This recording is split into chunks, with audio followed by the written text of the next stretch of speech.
Comme révèle dit comme ça, et pas deux mal ou parler. Révèle dit moi avant dans notre académique. Moi de mon Dieu pour machine manger ma moto. M'a mettre les sous camera, m'a couler là, m'a poser sur dans tout ça. Les pas faire. Révèle dit pas deux mal ou parler. Révèle dit après académique en deux ici comme ça. En dans l'imboka la tête. Ah, bon na yo di mwe. Bon ni mwe ba na yo. De kwa di yo di ba di parole là.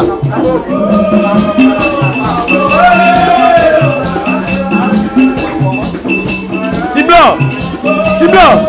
Et bon clave le fenêtre là.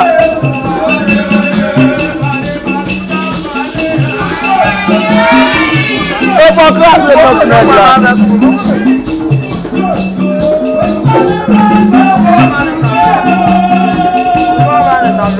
On va prendre comme ça.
Mambo a dormi, lui dormi dans le couillon là.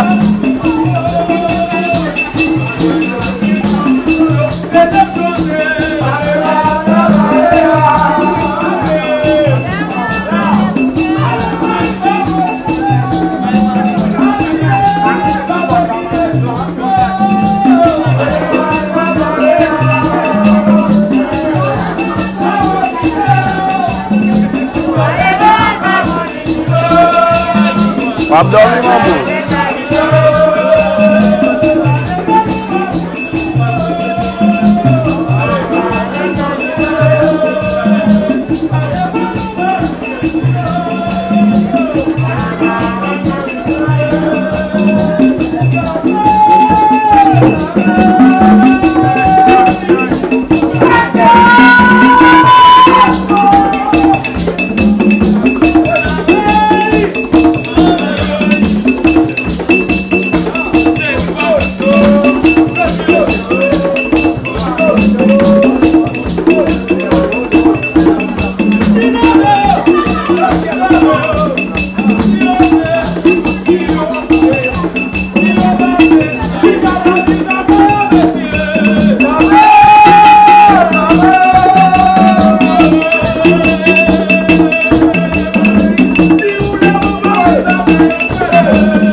Nèg ple comme ça.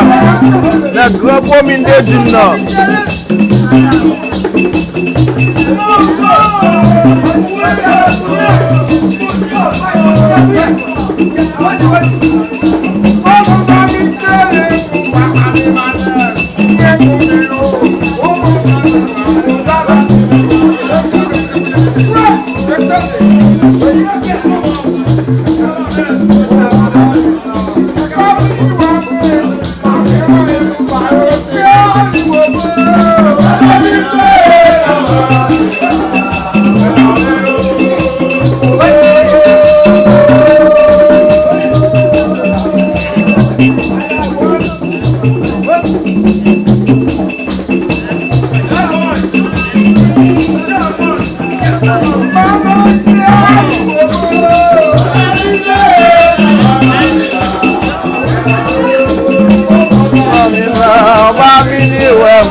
Bello, bello, bello,